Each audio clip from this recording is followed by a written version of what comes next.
This is The Quiet End, and tonight I'll tell you a story titled The Parasite Saint. Let's begin. Dr. Amelia Voss hadn't slept in 3 days. Her lab, buried in the depths of a sterile research facility, smelled faintly of ethanol and lost hope. The sample from the cave sat under her microscope, an unassuming smear on a glass slide. To anyone else, it would seem irrelevant, a pale microorganism fossilized by time. Yet, under magnification, it revealed its haunting intricacies. An ancient parasite, coiled like a dormant serpent, alive despite countless millennia buried in the rock. Amelia had isolated it almost out of necessity. The cave expedition funds were drying up, and her team hadn't found anything groundbreaking. But this was different. She first noticed its reaction to diseased tissue during a routine assay. It did not feast or spread like other organisms. Instead, it transformed. Cells ravaged by cancer began regenerating as if rewinding the biological clock. Wounds closed. Something about its ancient mechanisms instilled vitality. She was cautious, skeptical. Healing properties? Too much like sensational folklore wrapped around science. But science was undeniable when the data aligned perfectly, and every test replicated results you'd call miraculous. She pushed skepticism aside and began experiments on patients for whom medicine had exhausted its mercy, whose families clung to hope so fragile it cut them. Then came the first twist. Terminal cases showing improvement, dramatic improvement she couldn't explain. One 80-year-old man with metastasized lung cancer walking without oxygen support. It didn't feel triumphant. It felt wrong, unnatural, like she'd struck some cosmic defiance against boundaries humanity wasn't meant to breach. At first, the lab became a site of triumph. Patients who had been handed grim prognosis after grim prognosis left with nothing short of miracles written into their charts. Tumors dissolved completely, degenerative diseases reversed as if aging itself bowed to an unseen command. Chronic pain, that unrelenting thief of dignity, disappeared overnight. For the families, it was salvation. For the hospital administrators, it was profit. But for Dr. Amelia Voss, doubt began to gnaw at her resolve like a quiet parasite of its own. It started with George, one of her early patients who'd been bedridden for months. He was walking again, in fact, walking too much. He strolled the halls at all hours, whispering to walls as if expecting them to answer. When asked, he described sounds no one else heard, faint hymns that hummed just beneath his waking thoughts. The sketches came soon after, looping, intricate symbols drawn on hospital napkins, stretched across notebook pages, and even scrawled onto his forearm in ink. He wasn't alone. Others whispered cryptically, fragments that had no logical tether.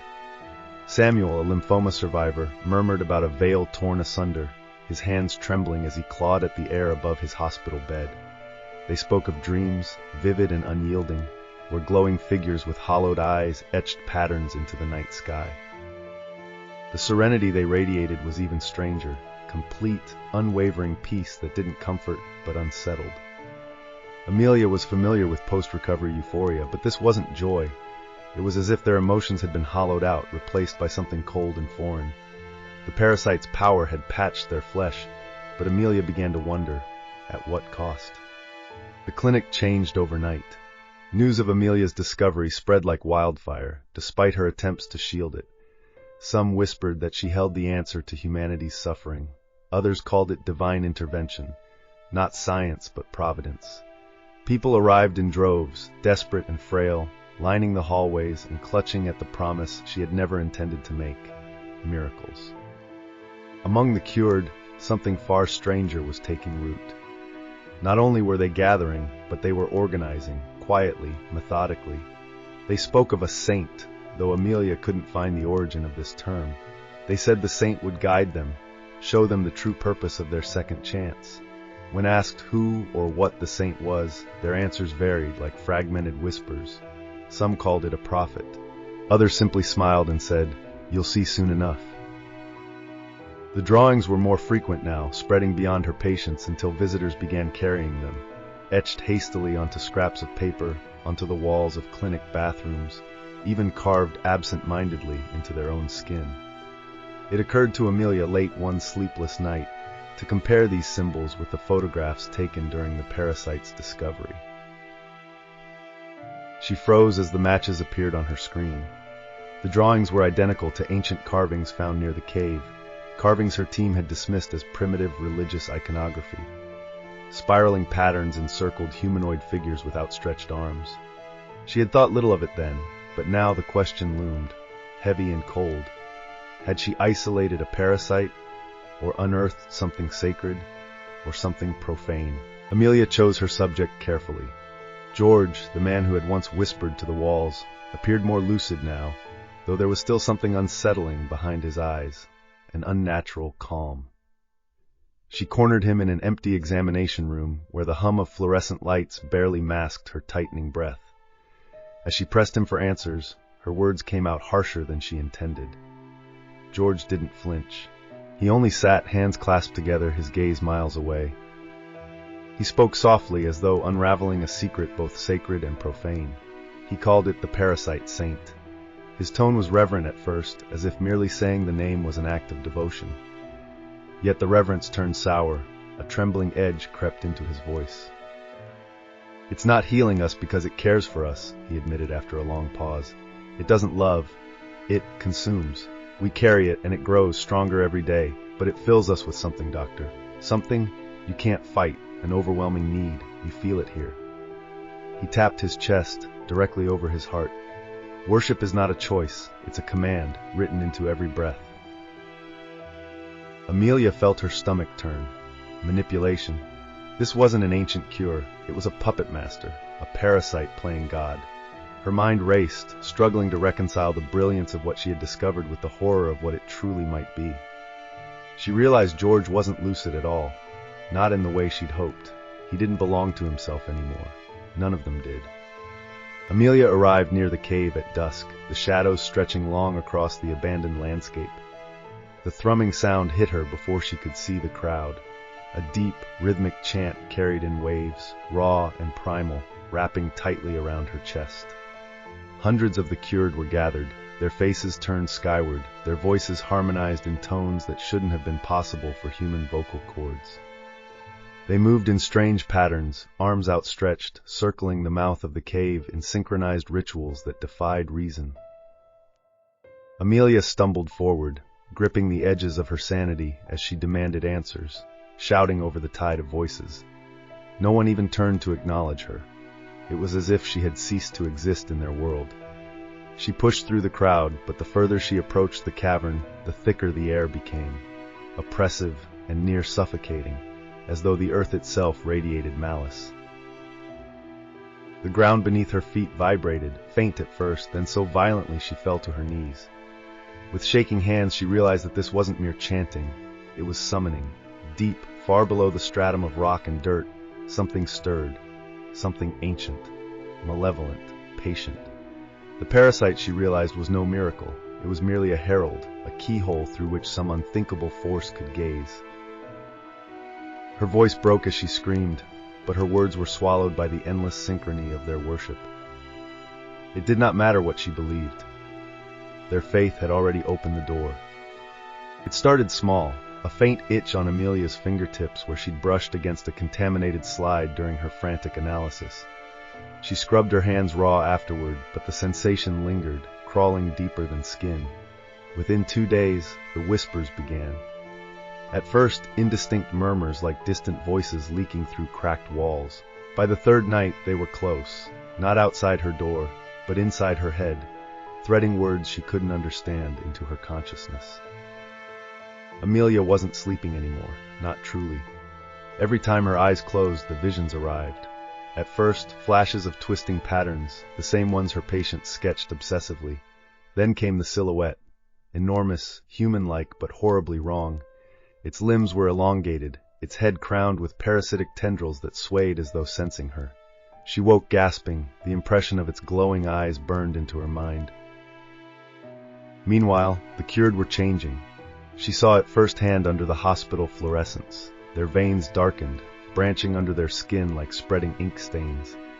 Their eyes, dim at first, began to glow faintly in the dark, a soft luminescence that made Amelia recoil every time she caught their unnatural gaze. They didn't seem disturbed by the transformations. If anything, they welcomed them, as though their bodies now mirrored their devotion. Amelia fought against her own symptoms, dosing herself with caffeine and sedatives, trying to keep her mind intact. But the whispers grew louder, the figures in her visions clearer. The parasite wasn't merely invading her flesh, it was rewriting her very sense of self. It happened just before midnight.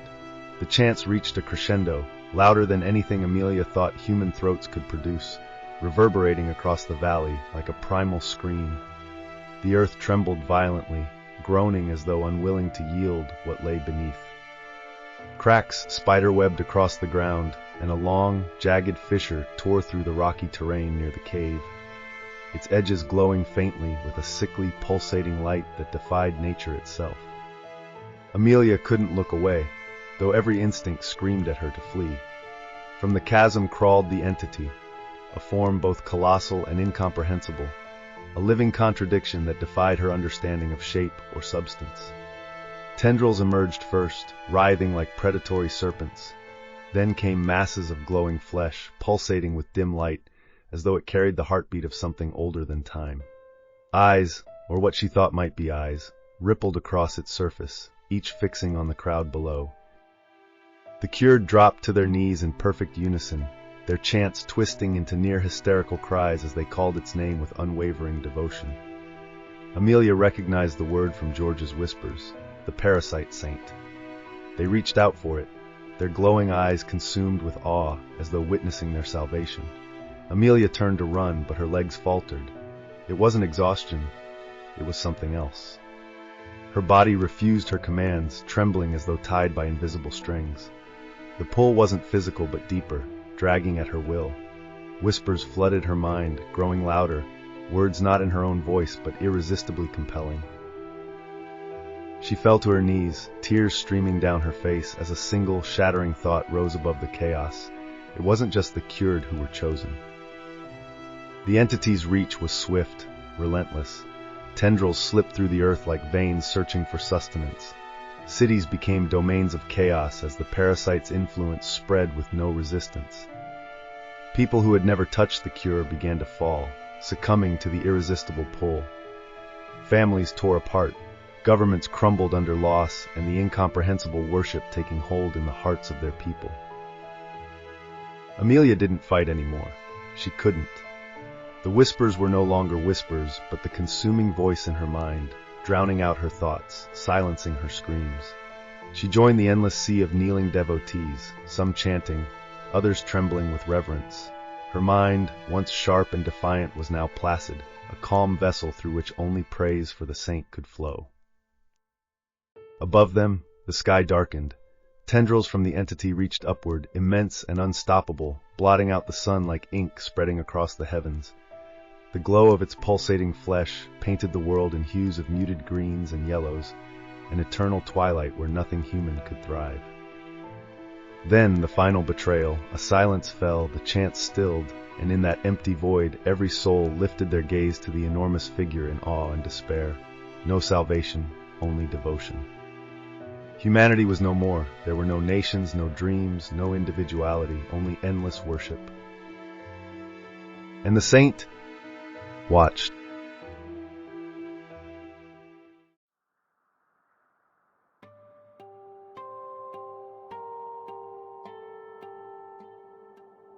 So tell me, dear listener, if the Parasite Saint called to you in whispers and shadowed skies, would you kneel or dare to run? Subscribe for more chilling tales and hit the bell to stay in the dark. See you at the next Quiet End.